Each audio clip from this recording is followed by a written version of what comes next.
फायदा देते हैं। भाइयों और बहनों, 25 सबसे बड़े अरबपतियों का इन्होंने 16 लाख करोड़ रुपए कर्जा माफ किया है। आप सोचिए, 16 लाख करोड़ रुपए अदानी अंबानी जैसे लोगों का इन्होंने कर्जा माफ किया। नोटबंदी लागू की, गलत जीएसटी लागू किया, और जो देश को रोजगार देते थे, जो छोटे बिजनेस वाले थे, स्मॉल और मीडियम बिजनेस वाले थे, स्मॉल और मीडियम इंडस्ट्री थी, उनको सबको इन्होंने खत्म कर दिया। नतीजा यह है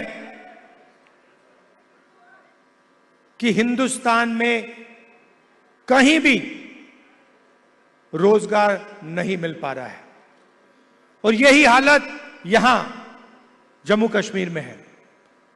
अगर जम्मू कश्मीर का युवा रोजगार चाहता है तो नरेंद्र मोदी जी की सरकार रोजगार नहीं दे पाती है, ये सच्चाई है। और जो आपका था पहले, जो आपकी सरकार डिसीजन लेती थी, आपके हित में जो डिसीजन लेती थी, आपके भविष्य को सोचकर जो डिसीजन लेती थी, आज बाहर के लोग निर्णय लेते हैं। आपकी सरकार को चलाने में आपकी आवाज ही नहीं। आपकी सरकार दिल्ली से चलती है, ऑर्डर दिल्ली से आता है। हम चाहते हैं कि आपकी सरकार जम्मू और कश्मीर से चले। हम चाहते थे कि चुनाव से पहले यह हो जाए। हमारी सोच थी कि चुनाव होने से पहले आपको स्टेटहुड मिल जाना चाहिए था, मगर इन्होंने नहीं किया। चुनाव के बाद हम पूरा दबाव डालेंगे कि स्टेटहुड आपको मिल जाए। भाइयों और बहनों, ये बांटने का काम भी करते हैं। जहां भी जाते हैं, एक जात को दूसरी जात से, एक धर्म को दूसरे धर्म से, एक प्रदेश को दूसरे प्रदेश से, एक भाषा को दूसरी भाषा से, ये बांटते हैं और लड़ाने की कोशिश करते हैं। और यही काम इन्होंने यहां किया है।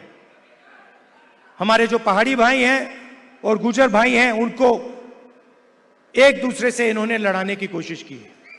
मैं आप सबसे कहना चाहता हूं कि ये इनका जो प्रोजेक्ट है, ये फेल होगा। हम सबको एक साथ लेकर सबके हक को देकर हम आगे बढ़ेंगे। हमारे लिए सब लोग एक जैसे हैं, हम किसी को पीछे नहीं छोड़ेंगे। हम मोहब्बत के साथ सबको एक साथ लेकर आगे बढ़ेंगे।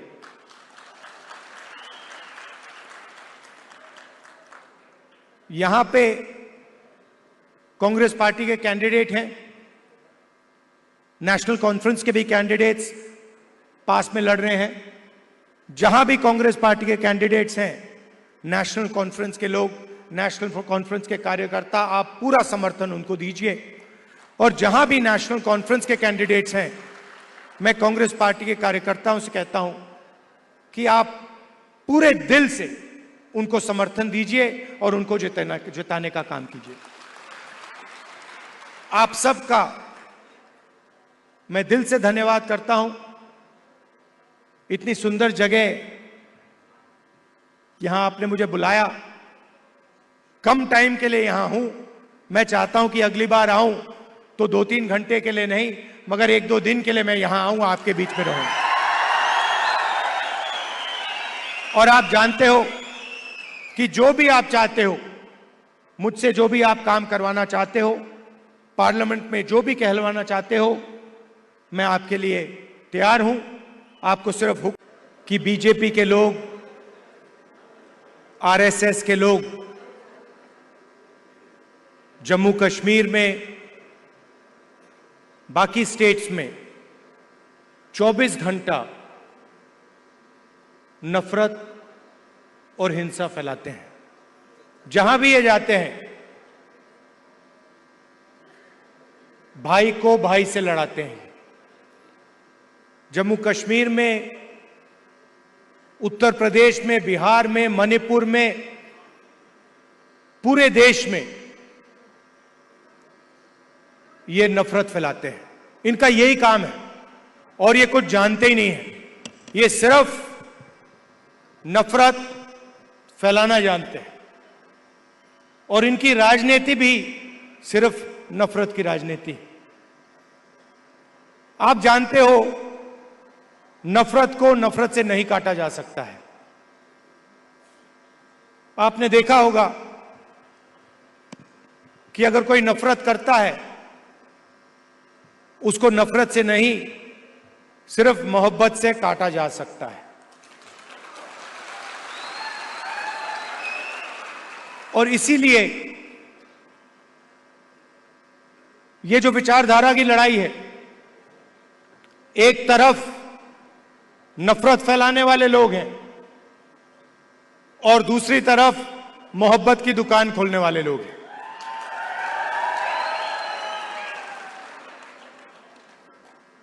कन्याकुमारी से कश्मीर तक हम चले, उसके बाद मणिपुर से महाराष्ट्र चले और एक ही मैसेज था कि नफरत से किसी को फायदा नहीं होता है। नफरत के बाजार में हर स्टेट में हमने मोहब्बत की दुकान खोली और आपने देखा होगा जो पहले नरेंद्र मोदी थे 56 इंच की छाती वाले,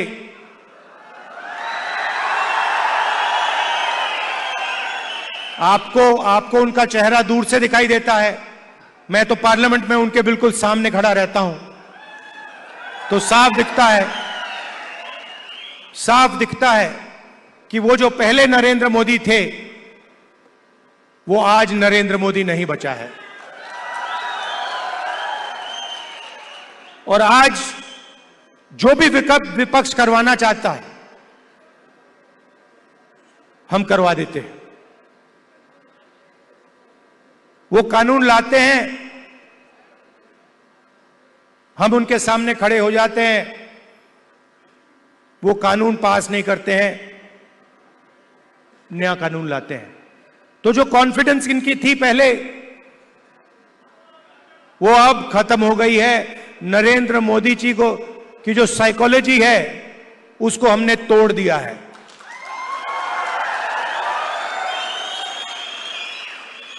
वो तो उनके चेहरे पे साफ दिखता है कि जो पहले नरेंद्र मोदी थे वो नहीं रहे।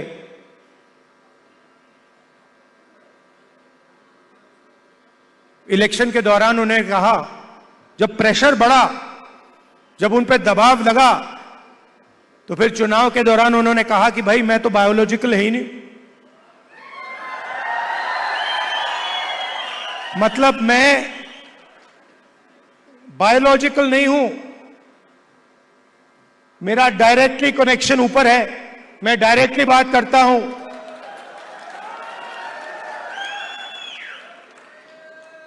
तो साइकोलॉजिकल प्रेशर इस स्टेटमेंट से दिखता है कि इंडिया गठबंधन ने नरेंद्र मोदी को हमेशा के लिए साइकोलॉजिकली तोड़ दिया है, खत्म कर दिया है। और हमने नफरत से नहीं किया,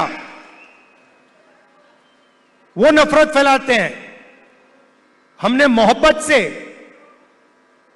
बिना नफरत के नफरत को हराने का काम किया है। आप देखिए हिंदुस्तान में यूनियन टेरिटरी को स्टेट में बदला गया है, बहुत बार हुआ है। यूनियन टेरिटरी को स्टेट बनाया गया है। स्टेट के दो भाग भी किए गए हैं। एक स्टेट को बांटा गया आंध्र और तेलंगाना में, मध्य प्रदेश में से छत्तीसगढ़ निकाला गया, झारखंड बिहार में से बनाया गया। मगर पहली बार हिंदुस्तान के इतिहास में पहली बार स्टेट को यूनियन टेरिटरी यहां बनाया गया है। आपका जो हक है लोकतांत्रिक हक है वो आपसे छीना गया है। और यह पहली बार हुआ है हिंदुस्तान की हिस्ट्री में, पहली बार एक स्टेट से कहा गया है, जम्मू कश्मीर से कहा गया कि नहीं, अब आप स्टेट नहीं रहोगे, अब आप यूनियन टेरिटरी बनोगे।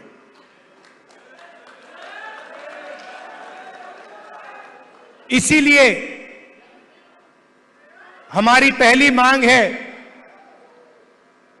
कि एक बार फिर आपको स्टेट का हक दिया जाए और आपका स्टेट आपको वापस दिया जाए। और हम इन पे दबाव डालेंगे, प्रेशर डालेंगे और इनसे ये काम करवाएंगे। और अगर ये काम नहीं करेंगे तो फिर ये काम हम करके आपको दिखाएंगे।